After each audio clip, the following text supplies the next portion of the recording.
Hello everyone, and welcome to the 2018 AQHA Young Horse Development Program. I'm Leah, and I was a participant in the 2017 program year. I received a Bay Roan colt from LC Ranch in Crockett, Texas by Mr. Perry Corder. His registered name is LC Racing Kayos, and his barn name is Kayos. Before we get any farther, I want to apologize for my squeaky voice in the video. It's not really this high, but it just sounds like it on camera. I'm going to go over a few things. I'm going to do a brief timeline of when everything got rolling, some tips, things I think that you should do early on, and I'll talk about the next video. So to go over the timeline, I received my acceptance letter around October 23rd, I believe.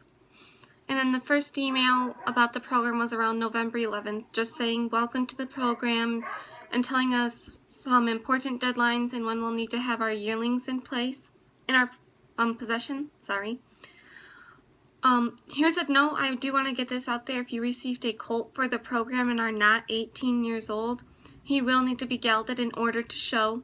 My colt was a crypt orchid and had not dropped at the time for gelding, and the vet wanted to just wait. He prefers to give them up until their 2-year-old year to geld them because he wants them to have the proper bone growth and stuff.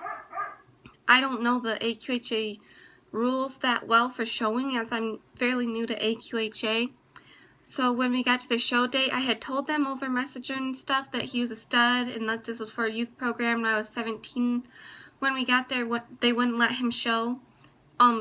But they did, however, let me put him in a stall so he could have the experience. So if you got a colt, I would get him gelded early on. If he's a crypt orchid, I'm very sorry because the surgery is very expensive. Good luck with that. Just to give you a timeline of when everything starts, you have a monthly progress report. You write an essay summarizing what you did that month, and you track your hours that you worked with your horse. Those are due the 5th of each month. There will be a thank you note due by February 5th, a goal sheet due by February 5th, income and expense report, which isn't due until the end of the year, September 30th, along with a program summary, professional horseman checklist, show report, and then you'll have a few other things such as a nutrition webinar, which is very cool. You'll have a test on that. There's an in-hand trail pattern that you have to do, which is due September 30th. There's wildcard points you can do, which are due September 30th. I'll make a separate video about some ideas for wildcard points, but just to give you a gist of it, I did like a freestyle type thing with Kayos. It didn't go quite as planned, but it did turn out neat. I kind of set up a few obstacles and just did random stuff with him, such as me putting a rain poncho on, pushing a wheelbarrow with him, me standing on 2 barrels above him and stuff, and I made a sign, except the poles I used to hang it up weren't tall enough, so because he had grown by this time and he was too tall to have the sign go over us, so I put it beside us. Other people taught their horse some tricks such as laying down. Someone did a scrapbook. Those are just a few things. And then there's another thing, at the end where you need to submit a picture with you and your colt, weanling, and a thank you letter to your breeder. I really recommend getting in touch with a professional horsewoman or man as early as possible. As soon as I found out I was accepted into the program, I emailed a ton of different professional horsewomen near me. I wanted to make sure I found a really good one, and it's a good thing I started early because I emailed 4 and only 1 responded. Her name is Angie Hughes. She's out of Sulphur Springs, Texas, so if you're in Texas and you're close by, she is the best to go with. She makes sure to fit in with your schedule and rearrange stuff so she can help you. She is very busy, so I would get in contact with her really early on.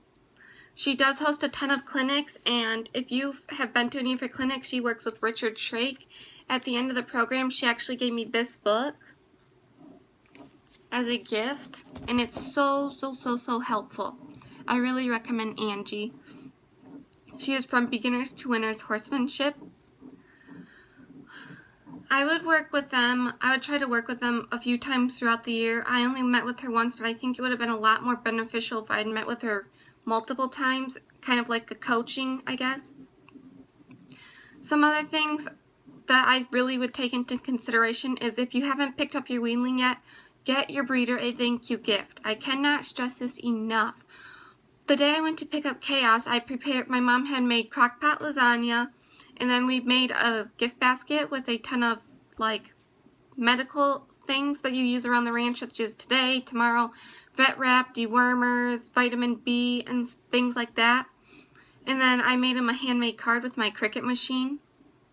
He started crying because he told us that out of all the years he had done this, no one had ever brought him a card, let alone a thank you gift.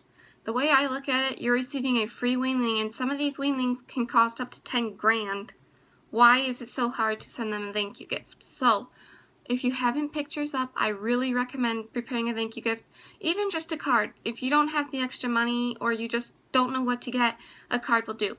My sister's actually a participant for this year, and it's just, her breeder is just her and her husband, so we made a pasta thing with the Pioneer Woman dishes, and then my mom got my sister, sorry, well, they both got it actually, some pot warmers and towels that are fall seasoned, and my sister made her a card. She said out of the whole time she's done this, she has never gotten a thank you gift either, which is really crazy. I would also start planning ahead for the program year. It's very busy and it goes by so fast.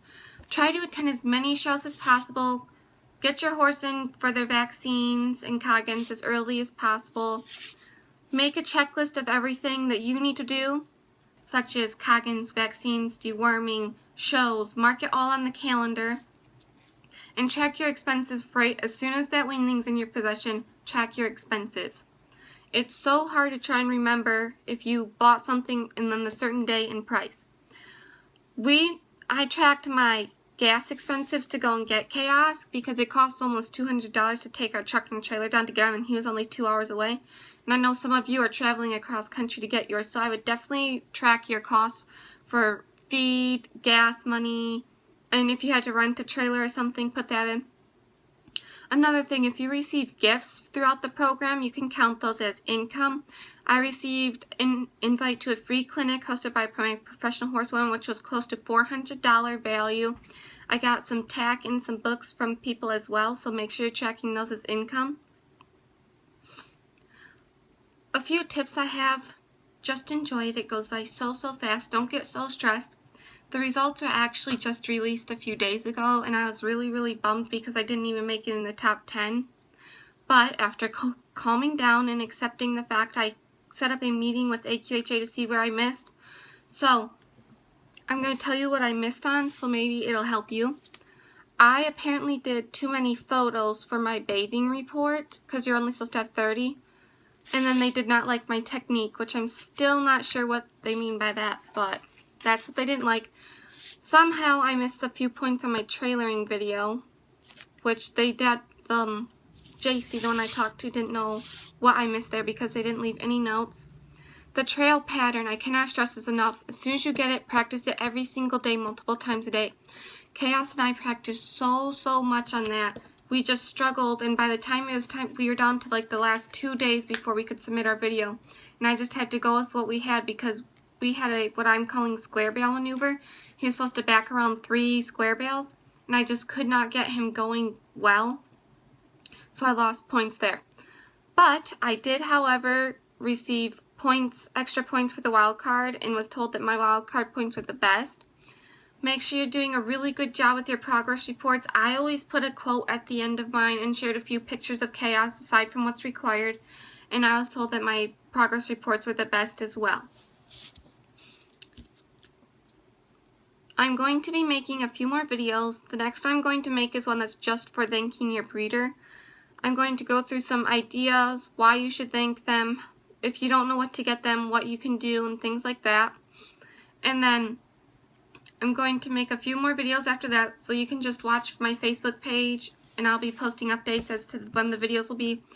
Once the 2018 record book is released, I'll kind of do a quick video over that and help show you guys what's expected. And I'll also make a video showing my progress reports and my record book and what it looks like.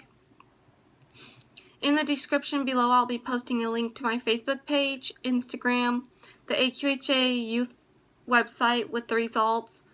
And I will also be posting a link to my sister's Instagram because she's a participant this year and she will be willing to help you guys as well as she goes through.